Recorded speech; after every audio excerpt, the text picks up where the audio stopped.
through a quick presentation. Our goal here today is really to, one, inform and make sure that those on the call are comfortable with the concept of membership and how to use a membership campaign in order to achieve your goals. We plan to go through like a live demo to walk you through how exactly that works. And then I love the workshop idea of after we the first half hour, we can go through, kind of lay the foundation, as well as provide these are some tools. And then we could dive in and actually workshop like an actual example from Christina as well, and talk through why it would matter, what are some potential levers you could use in order to have a successful campaign. And then we could create that on the fly here too. So really excited about this opportunity. I'm going to hand things over to Mr. Chris Carvey, who is our membership expert. Thanks, Patrick. Thanks, Heather, and thanks everybody for being here. So as Patrick mentioned, Chris Carvey, I head up marketing here at Unlock. I've been with the org for about a year or so. Prior to that, ran a number of content and community and similar types of programs, headed up global content community for GoDaddy for about 6 years before jumping into Web3, and super excited about the opportunity. So over the next half hour or so, going to talk through sort of why membership matters. We're going to talk through a bunch of use cases, and I was very, very happy to hear things like credentialing and proof of attendance or proof of completion are types of things, because we'll actually do a couple of those types of things live. We'll talk through a number of different use cases, and then really wanted to kind of anchor everybody on this concept of a membership journey, which is what we, having been in the space for a while, have seen a lot of projects go through, starting from sort of stage one, haven't done anything in Web3, haven't done anything with memberships, all the way up through stage 5, which is really a full kind of community and ecosystem where everybody's working together using some of these principles. So I'm going to share my screen real fast here and turn off video and share screen.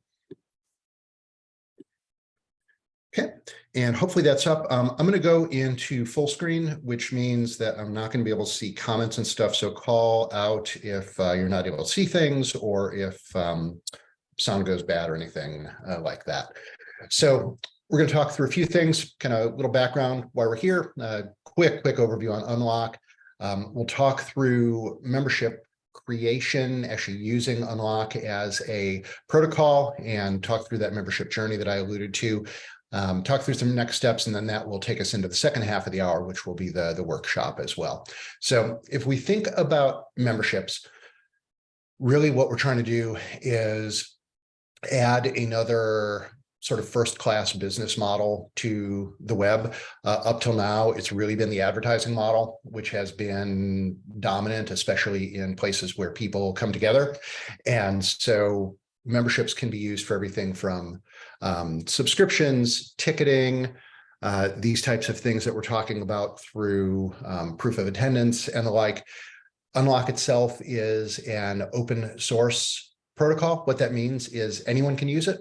Anyone can build on top of it. Anyone can take it and plug it into their own project and or make it their own. Project's been around for a while, so this isn't a new thing that just jumped in with all of the NFT hype in 2021. Project's actually been around since 2018. Julien Genestou, our founder, is a longtime advocate and builder in the open source community, built a company called Superfeeder that was purchased and acquired by Medium back in 2016. And so we come from a background of actually building and shipping and building real things that are community-based.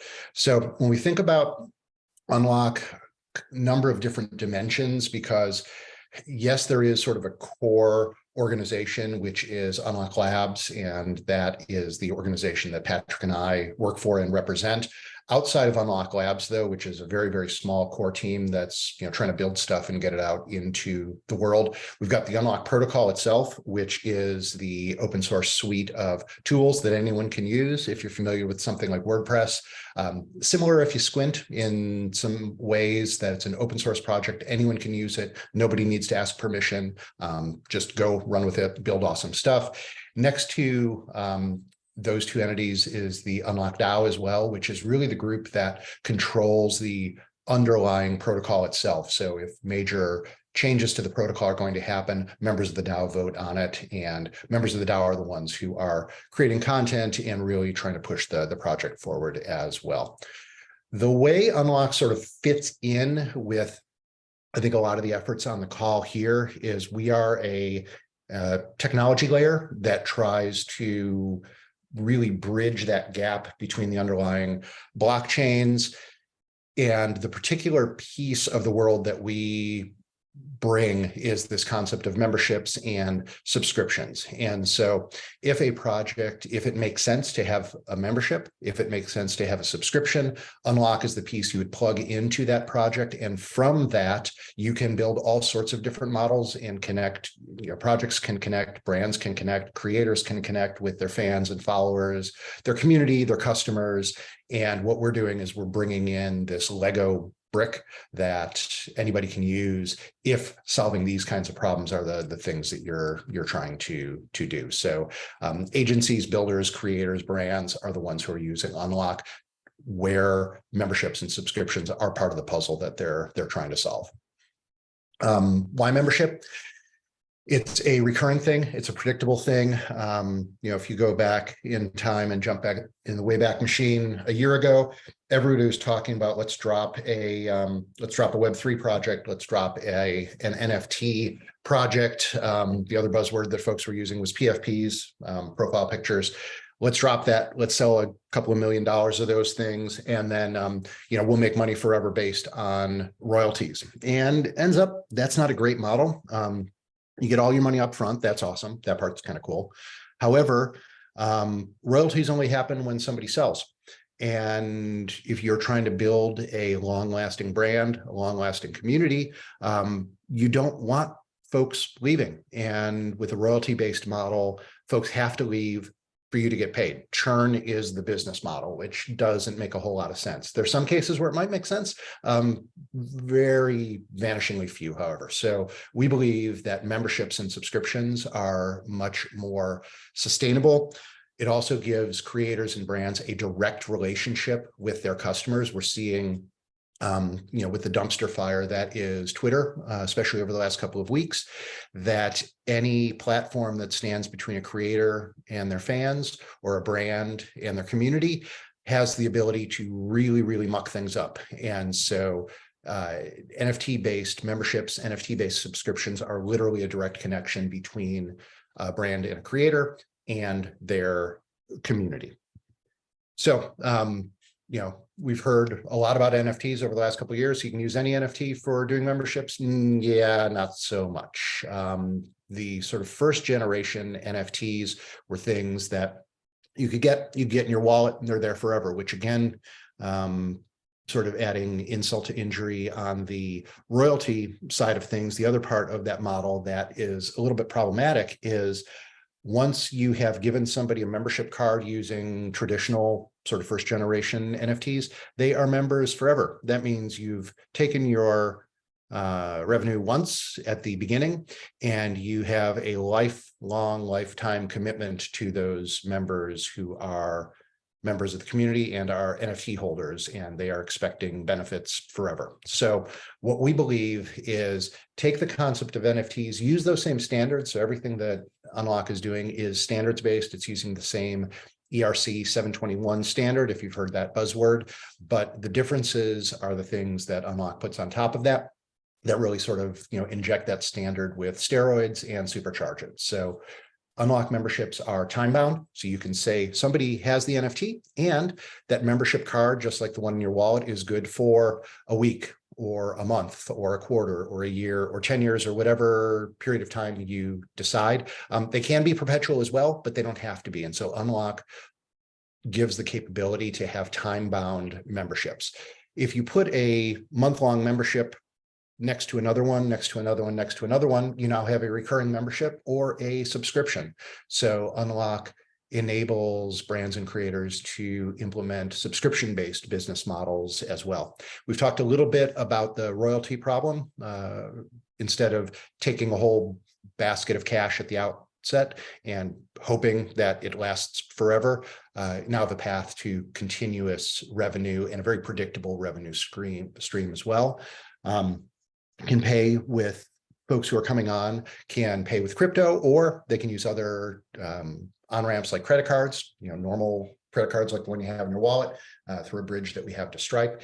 Or if folks are deeper into the crypto world and have their own tokens for their project, those are typically built on a standard called ERC20, can use those to pay as well. These memberships can be transferable or non-transferable. So especially with things like certifications, you want those to be non-transferable. If somebody has earned a certification, you don't want them being able to transfer it. And there was a lot of talk for years, blockchain is great. It's an immutable record that never changes. Well, we learn stuff, we get better. So we don't want actually things to be just immutable and unchangeable. We want them to be upgradable. And as a protocol, through consensus mechanisms where members of the DAO agree, we can actually evolve the protocol as we learn more things. So I'm going to talk through a bunch of different use cases here. So ticketing is a use case where this kind of model works really well. ETHCC was the biggest blockchain conference in Europe last year, had about 1,800 attendees, and they used Unlock in order to ticket. So instead of getting a paper ticket, everybody who purchased a ticket, what they actually got was an NFT dropped into their crypto wallet. At the entrance to the venue, there were about 10 of us. Patrick was there, I was there, and we had a really interesting technical challenge, which is we've got 1,800 folks. We want to get them into the venue in less than an hour, which meant if you sketch numbers on back of an envelope, carry the one, had about 15 seconds per head to get folks through. And what we did was we actually built a little app that scanned the NFT. The NFT could be represented as a QR code. We got folks into the venue. It took longer for folks to check their bags and get their swag than it did actually to get in to the venue. And the other big difference of using NFT-based ticketing and NFT-based memberships instead of traditional ticketing is you now have a tether to these folks. You now have a community or a group of members that you can do other things with after the event. So instead of a one and done, NFT-based ticketing lets you do things like for ticket holders, for NFT ticket holders, you can use that as also the key to unlock the videos from the event. You can use it as the pass to get into the meetup that you do 3 months after the event to keep in touch. You can use it as the way to get into the online community where the conversations continue. So there are a lot of different ways that can be used. Another application, another use case for NFT memberships is subscriptions. We're typically seeing this in the media space right now. There is a fantastic media site out there called Pastry at pastry.xyz. It's associated with a group called Bakery DAO, and they are an analysis and a media and information site that is, in their case, all about crypto. So it makes sense that is how they should be doing all of their access as well and all their subscriptions. So to get around the challenges that people saw when, if I price this membership in crypto goes up, crypto goes down. I have no idea how much I'm going to make. They used a particular cryptocurrency called USDC, set their price at a flat fee of $30 USDC per month. And if folks want access to the community, if they want access to the analysis and information, they keep re-upping their subscription. And this is, I think, the largest subscription model that's built on Unlock currently. They've got hundreds and hundreds and hundreds of members who are paying and are using the site every month. Time-based memberships is another example. So one of the things that we saw was some of the first wave of DAOs, which are, sort of crypto-oriented organizations.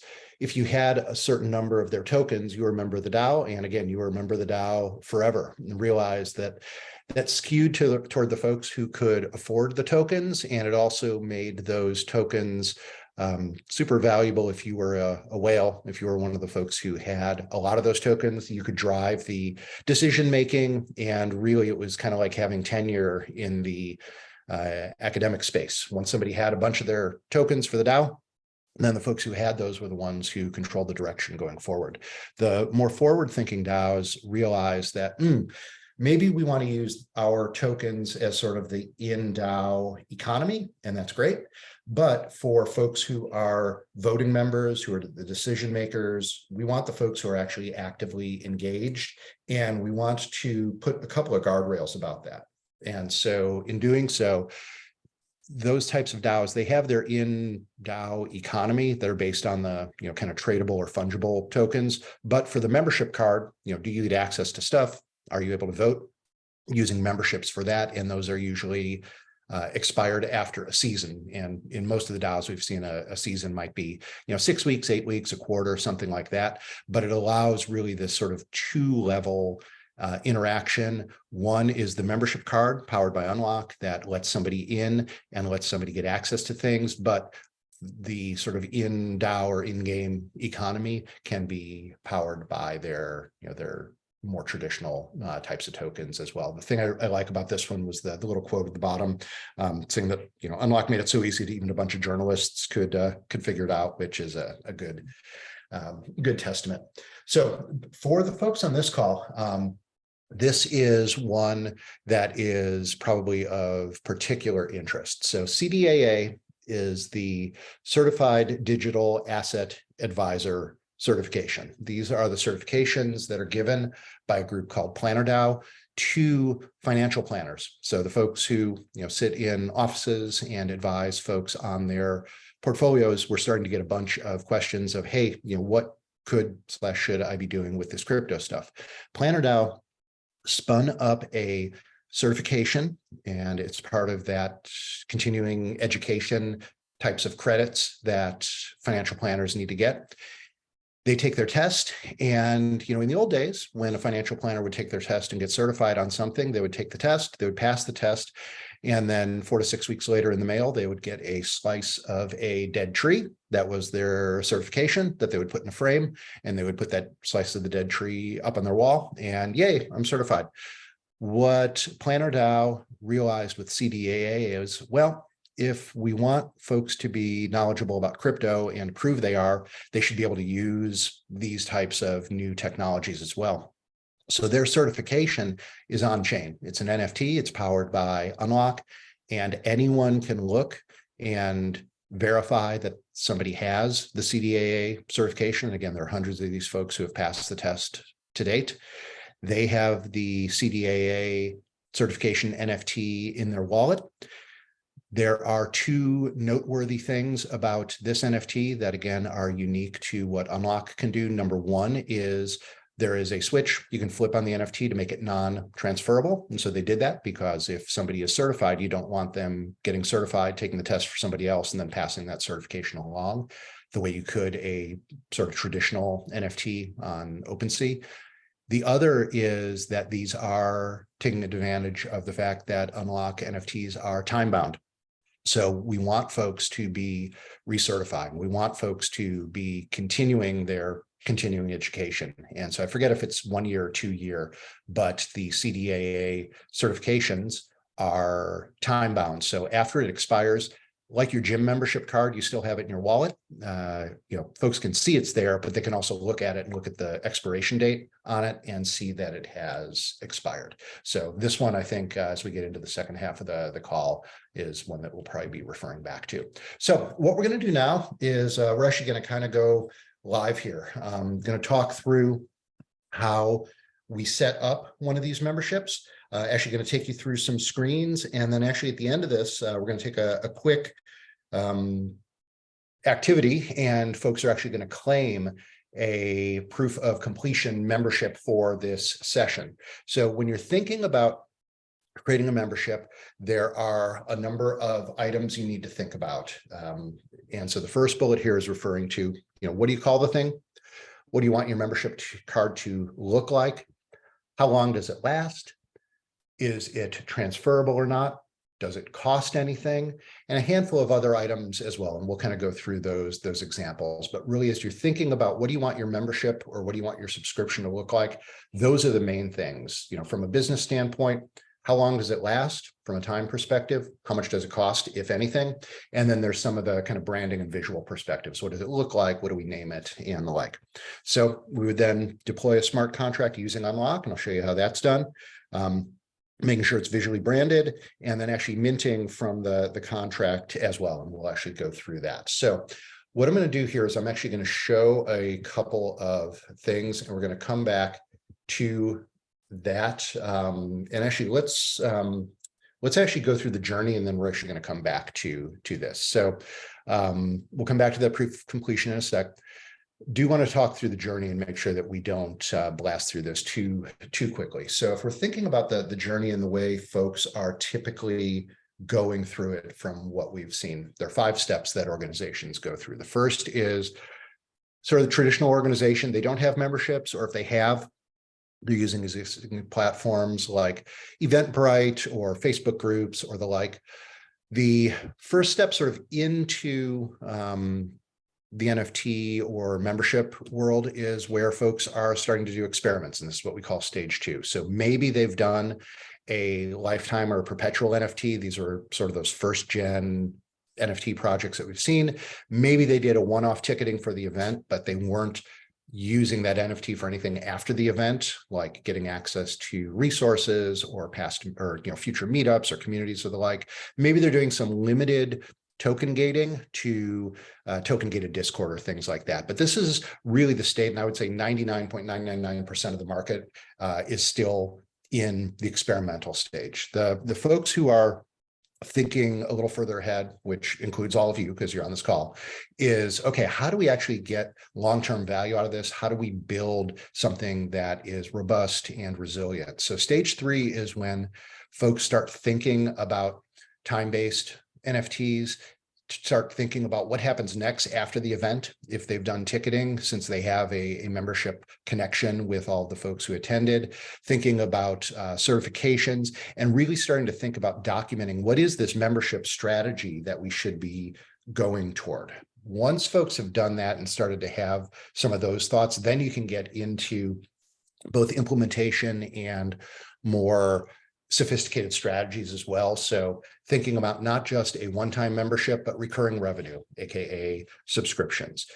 How do we think about onboarding and engaging with members over time? How do we actually set up the strategy that has actually nothing to do with crypto or NFTs or any of the technical things we're talking about, of how do you make members feel welcome? What is that stack of identity and privileges and benefits and that community connection that folks have when they are part of a really robust and resilient membership program? What are they feeling? How are they identifying themselves? Do they feel that part of that membership is part of their identity? You've got folks who go to tens or more of shows from the Grateful Dead or Fish every year, and that becomes part of one's identity, and that sort of membership fits in. Thinking about how for your brands do you engender that same sort of thing, and that identity part is really important. What do people call themselves? If they have a name for themselves as part of that community, you're probably on the right path. And then stage 5 is really sort of the ideal that we're trying to get to, which is it's a self-sustaining membership. It's a self-sustaining community. The NFTs are the technical infrastructure. The brand and the community has its own strong identity as part of that group. And most of the things that are happening are really happening as a result of members in the community, not necessarily things that are pushed by the brand. So when you think about that journey, you can use it as an orientation tool. Where are you today on that journey from stage 1 to stage 5? You can use it as a benchmarking tool. How does the project compare to others?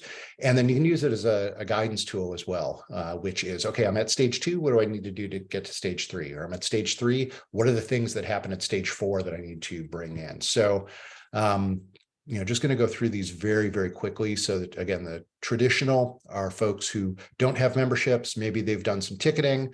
Maybe they're using some existing platforms. Maybe they're doing login through, kind of the big platforms that are out there. But what we're really getting interested in are the folks who are in stages 2 through 5. So thinking about experimentation. So maybe you're doing a profile picture type of project. Maybe folks have done token gating of a point of presence or two. Maybe they're minting membership cards, but it's a lifetime membership card. Thinking about the project holders as members, you can think about that, but unless you're actually doing membership, I'd still definitely say you're at the experimental stage. That value ramp is thinking about time-based memberships, thinking about certifications that expire, thinking about membership levels. Do you have different tiers of membership? That's something you can think about here. This concept of the commitment curve is important as well. This is, what do new members do? How do they sort of get onboarded and ingratiated and integrated with the community? What do they do after that? What's this sort of level of activity that a member goes through from somebody who's just showing up at the party versus somebody who has evolved into really being a kind of member/leader in the community? Thinking about memberships, again, not just as a one-off type of thing, but thinking about subscriptions is something that folks can do. And, not wanting to read the whole slide here, but we are recording, so you can definitely refer back to this and look at all the different aspects. And then the membership ecosystem is kind of what we're trying to get to. The community has hit a critical mass. It's self-sustaining. The sort of OG members are part of the group, but they're not the ones who are making every decision or making every proposal to it. There is that really deep-seated feeling of identity and self-identity that's tied into the group. And members keep coming back because they keep seeing value in it. It's not a one and done. It's not a flash in the pan. We've seen so many PFP projects, and we're still seeing them now where, oh, we had this huge mint, great. And then if you look at the charts over time, it just drops off to zero after like 2 weeks after the hype is done. That's not what we're trying to do. So thinking about this journey again, where are you today? Use it as an orientation tool. Use it as a benchmarking tool. Where's my project? Where are my competitor or kind of peer or complementary projects? Are they ahead of us? Are they behind us? Thinking about it in that way. And then thinking about, okay, if I'm at stage 2, what are the things I need to do to get to stage 3? Or if I'm at stage 3, what do I need to do to get to stage 4? So those are some of the things to talk about. So what I'm going to do now is dive back into what we were taking a quick peek at earlier. Showing how do we define some terms, how do we get a membership smart contract spun up on Unlock. And actually, this is going to be a participative thing. So you're actually going to jump in and claim a proof of completion membership for this session. So totally appreciate it if you've been multitasking, but going to have some stuff for you to click on in a couple of minutes here. So if we look at Unlock, I'm going to jump and I'm going to go sort of back and forth between presentation and live stuff here. If we look at the Unlock site itself, so if you came to Unlock, unlockprotocol.com, there's a bit up here that says launch app. If you click on that, you'll end up on a screen that looks a lot like this. It won't have as many locks, aka smart contracts, aka memberships as mine does, because I do a lot of demos and have built a bunch of stuff on here, but any memberships you create will show up each one as a row on here. And to get started, you would click on a thing right here, this little button that says create lock. And what this is doing is this is going to take you through a wizard to create your smart contract. And happily, this is a no code thing. It's very straightforward. I went through and kind of did this for CoinQueens and for this session. So what you're seeing here is what you'd see if you clicked through. So you need to choose a network. There are a bunch of different crypto networks out there. Polygon is one I'm using here. It is the least expensive from a gas perspective. You might hear about, gas fees on Ethereum mainnet, where it might cost dollars or many dollars to deploy a contract or to purchase something. Polygon, it's usually pennies. And so chose Polygon. You have to give your membership a name. This is one of those things, the things to think about. So I called this one CoinQueens Membership 101 Proof of Completion. You have to think about how long do you want your membership to be valid for? Is it a month? If so, I would have put 30 days in here. I want this to be an unlimited membership because everybody who has completed this, I want you to, have that in your wallet forever.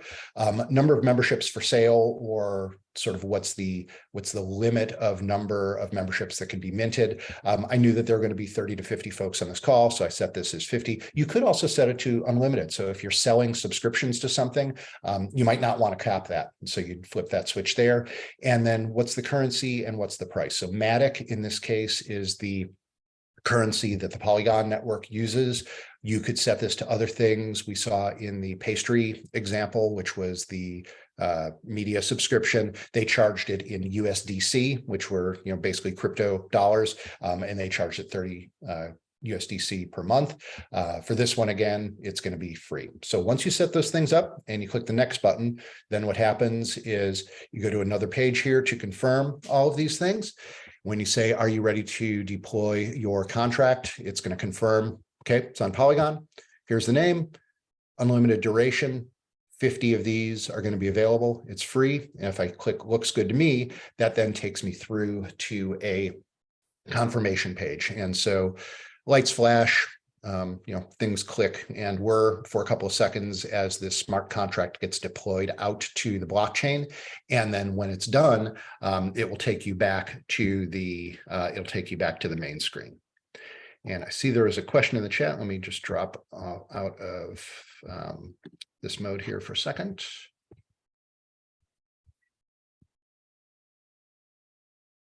Yeah, she was asking if you have a credit card option too, and I said yes. So you have to connect your Stripe account, and they do, yeah. That's exactly it. And I'll show you actually, let's go back into live. Thank you. And thank you for the question, Janelle, and anybody who has questions, feel free to jump in as we're doing this. So when we do that, so I just wanted to show you those screens there. All good.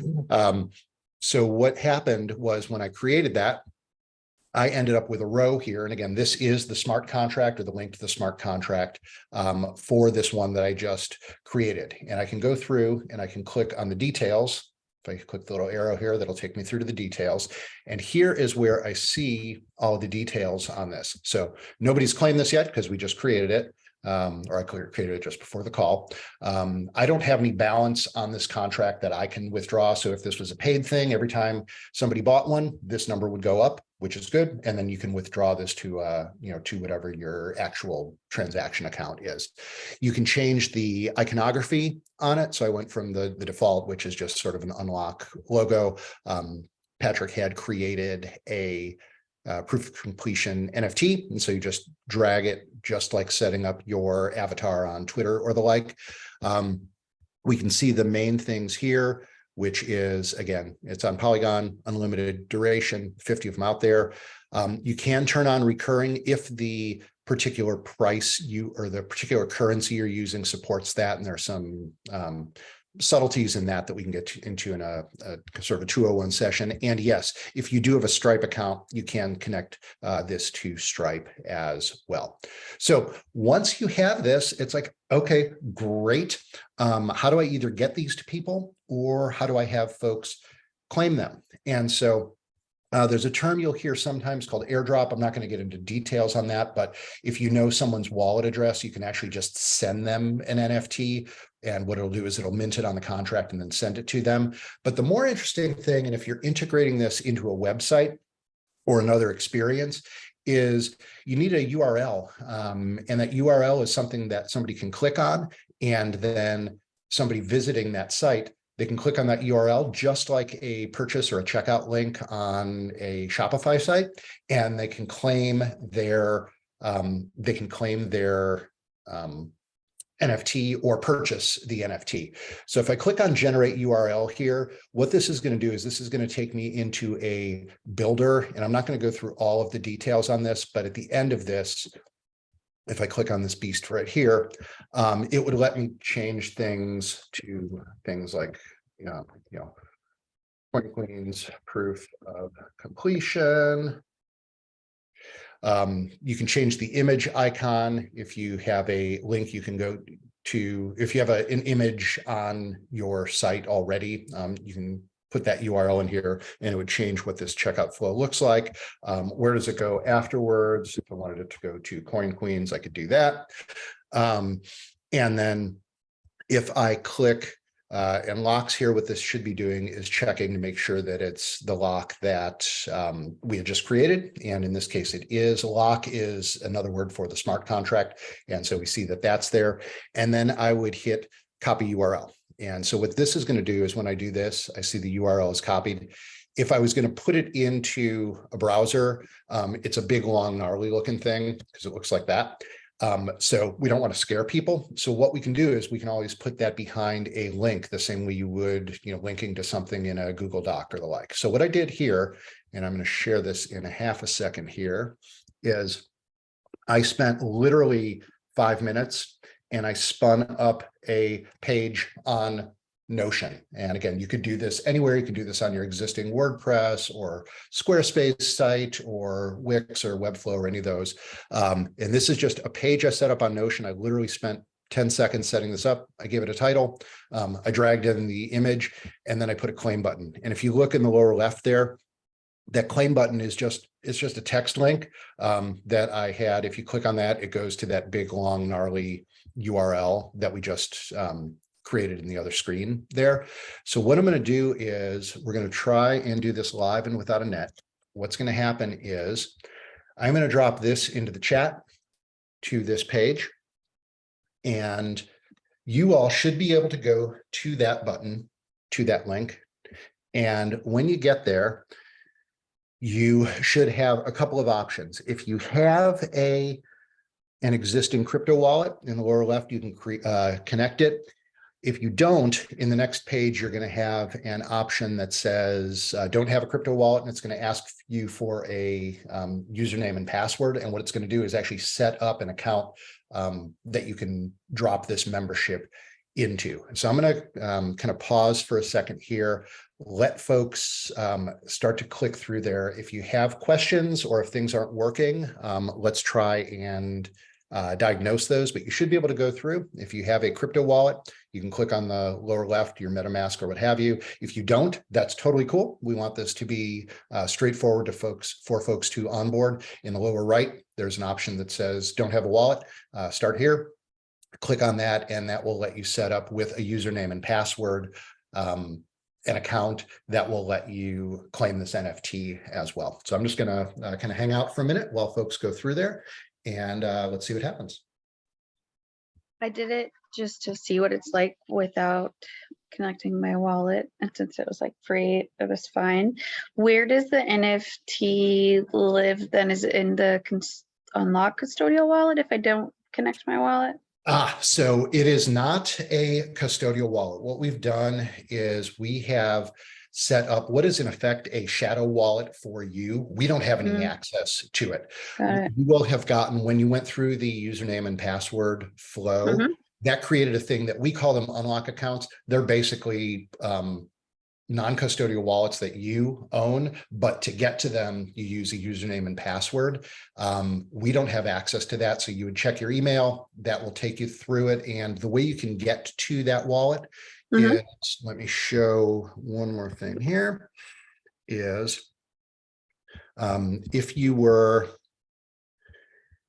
at unlock, and if you were coming in cold, if you weren't logged in, when you came into unlock and hit launch app, it would give you an option to connect with an unlock account. And then you can go to this link here. And so you would, when it says, connect with your unlock account, you would put in that username and password that you would put in, and then click on keys. This will give you the way to see and access that particular NFT that you just claimed. This is basically a window into that non-custodial wallet that you own. And we do have ways to sort of transfer stuff out of that wallet into a MetaMask. If, next week or next month you want to do that, we can do that as well. Is that like an automated thing I could do myself, or is it the thing I would have to? You can do it yourself. It's a little, no, it's a lot clunky right now. So you may ask for a co-pilot on that. But one of the things that's on the roadmap is to make that process of transferring an NFT, a membership from an Unlock account to your own MetaMask or Coinbase wallet or the like, much easier to do. Okay, cool. I think Jen has a question. Oh, message saying you don't have enough Matic for gas. Ah, got it. Are you connecting with your own MetaMask? Yes. Cool. If you're okay doing it, if you drop your wallet address, you can either send it directly to me or in the chat here. I can send you some Matic so you can go through the rest of the claim Awesome. process. I try to buy some, but it says it's going to take 25 to 35 Yeah, minutes. exactly. Yeah, this is one of the interesting things that someone has to pay the gas on these transactions. And so in the case where and actually, Jen, if you want, if you send me your wallet, I can actually show you all the airdrop, and I'll just airdrop you one. Okay. That way, that's an easy way to do it. But this is an interesting thing and something to consider, which is someone pays the gas on these transactions to sort of keep the network going. So in a case where someone is claiming, what happens is that person who is initiating the transaction, in this case, it's the person who is initiating the claim, is the one who has to pay the gas. So even if it's 2 cents, if you don't have that particular native token for that chain, then you need to do it. So I have your wallet address here, Jen, and what I'm going to do is I'm going to go over and I'm going to try and airdrop this to you, and folks will get to see what that looks like as well. Can you switch that for the owner, the organizer, to pay the gas fee if you wanted? There are some ways to do that. I don't have that set up right now, but there are ways that can be done. We actually do that when folks are coming into the Unlock Discord. We let folks claim a membership to the Discord, and we're actually covering that. But there's a little bit of magic that has to happen on the back end for that to take place. Okay. I have a question. Why didn't I have to pay any gas fees when I did it with just making an account? Because when you make an account, if you're making an Unlock account, we're handling all of that stuff because we're the ones who are setting up we're the ones who are setting up the wallet and initiating the transaction. So this is cool. So remember, these numbers were 0 2 minutes ago. So I can see that 5 folks have actually claimed memberships, and we can see those various memberships. So when this happens, everything comes through here. And Jen, I'm going to airdrop you one right now so folks can see this. What I'm going to do is I'm going to go onto this airdrop button, and it's going to go to not that one. That's her. There we go. I'm going to send one. You can tweak the individual traits of these memberships that you're airdropping one by one if you want. You can also do a bulk upload. And so I'm going to add you as a recipient. And I see down here that there is the wallet. I'm going to send one key. I'm going to confirm. And in this case, since I'm airdropping it, I'm the one who has to claim, or it has to basically complete the transaction. As you can see here, Matic, I think, is around $1, maybe it's even less. And so the gas on this is 0.009. So basically, oh, it just changed. So it's like a penny. So it's going to cost me about a penny to do that. Confirming. Again, lights will flash, clicking and whirring sounds as things take place. Successfully granted. So that should show up in your wallet now, Jen. This should be incremented to 6 if I refresh. There we go. And I can actually look and, I can take a look at that transaction and the details and such if I want. So that's how to do it. So I wanted to take through, folks through sort of a live bit here, just to recap. We looked at some of the traits of the different use cases that are out there. We looked, and those use cases, again, being things around ticketing, around memberships that are set for media or other types of sites, talked about memberships for time-based things like DAOs, talked about certifications and credentialing and such. We went through and we, created a smart contract, we deployed it, and, half a dozen folks were able to claim that NFT as well. And then we looked at what this journey looks like. So the things that we did here are really, kind of stage 2 types of things. And that's great. That's an awesome place to start. Where we would go from here is, as we're thinking about the business and the business model, what are the things that bring in those time-based components that we would want to look at? What are the things that we might want to look at from subscriptions, and really thinking about enriching the membership experience and the whole membership strategy for that? And then how do we think about really getting that community involved and making them the drivers, whereas we're just sort of the magnanimous party hosts. So with that, I'm going to turn off my share and come back on and tag Patrick in. We'll open it up for a little bit of Q&A, but I also know we wanted to have some time to explore some things with the group here as well.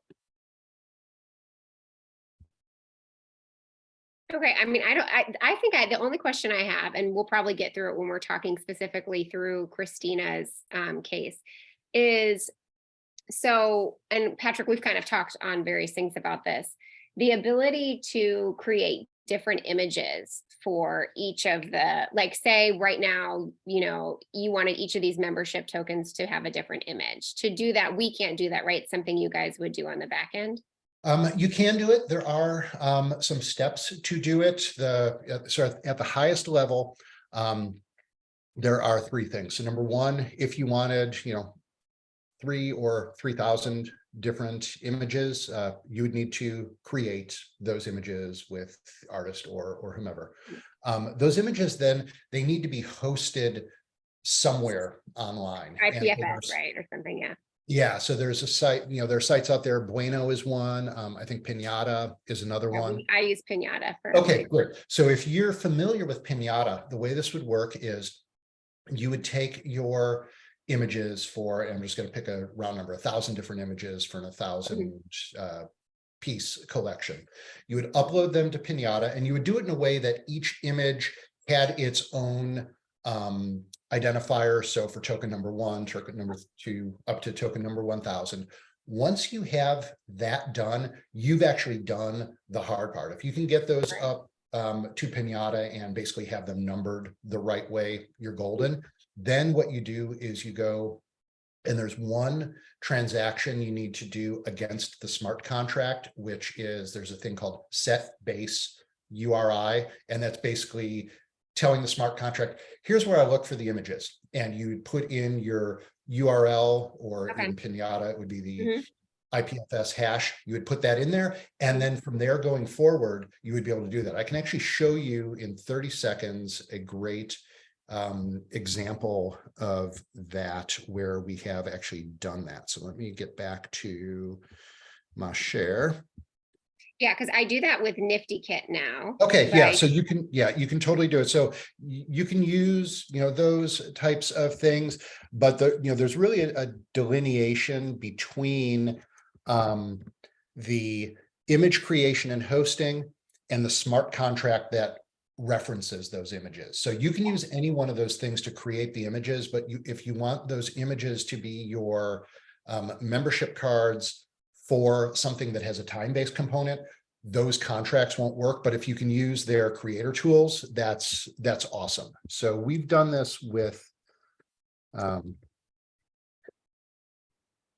a project out there called Tales of Elatora, and this is built on Unlock, and every one of these is a different unlock key, but they went through exactly this process where they have uploaded them. And so, if you are on number 17, you get that image.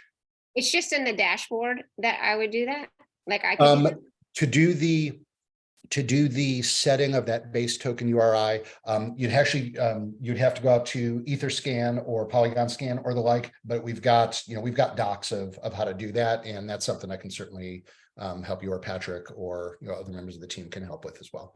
Okay, cool. Because I think yeah, for now, like there's been some stuff that I'm like, oh, let's use Unlock because Nifty Kit, I've used them for a long time. So I don't have like, I'm just like grandfathered into their thing. Yep. So I don't pay for I didn't have to pay for anything, but they still do take 5% of the initial mint, nothing on secondary. But, I'm like, oh, Unlock doesn't take anything. And then Nope. you guys already have the credit card option built in, which is like easier. But then I've just gotten stuck with the creating different images, like just not knowing how it is and not taking the time to ask or Yep. do it. So Yeah, no, seriously, after this call, feel free to reach out to Patrick or myself, and we can walk you through that, but that's totally doable. We're going to continue to make it easier, but it's, it's half doable. hour, Okay. I mean, it's hour. not like I have like all these cases coming in. We have time to discuss it. I mean, Right. no one's Awesome. blocking a create So- project. Okay, cool. And Cool. yes, Nadia asked before it gets lost.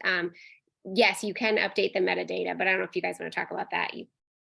Yeah, you can totally do it. We've got we actually have a wizard where you can do that. Actually, I'll show, which is better than telling, or better than just talking through it. So if we went through and I went to R1 right here, edit NFT properties, and here I can go in and I can change the metadata for the contract, but then I can add all sorts of other traits and properties as well. So I can change images, I can change background color. And if you've got other types of properties, level stats, those types of things, we've just got a really nice wizard here where you can add what traits or properties you want to include in that contract, and you can just do it right through the wizard here. And again, we've got guides that will take you through how to do that, but yes, you can absolutely do that. Now that would change the metadata for let's just use what we're doing right here for that membership. That would change the metadata for every single one of those, right? Not just. Yep, because it's for the contract, correct? Okay, because I think I know where Nadia's brain's going because she has something working on. Yep, And and we absolutely can. It is technically possible to change it at a token by token level for the ones who are for the individual NFTs. We can do that as well. It actually uses that same process that you use for having unique images on each one, because the URL to the image link is one example of metadata, but it's that same process. We just need the unlock contract just needs to know where to look to get the metadata field. And in this case, if you did it with everyone having a unique image and the like, you'd be pointing it at Pinata or Bueno or what have you, or IPFS. And then as long as you had the metadata set up in that place, when the contract went to go look for the metadata for a particular token, it would pull back all the right stuff. Okay. So, all right, the general public will still need me. Okay. The general public will always need you, Heather.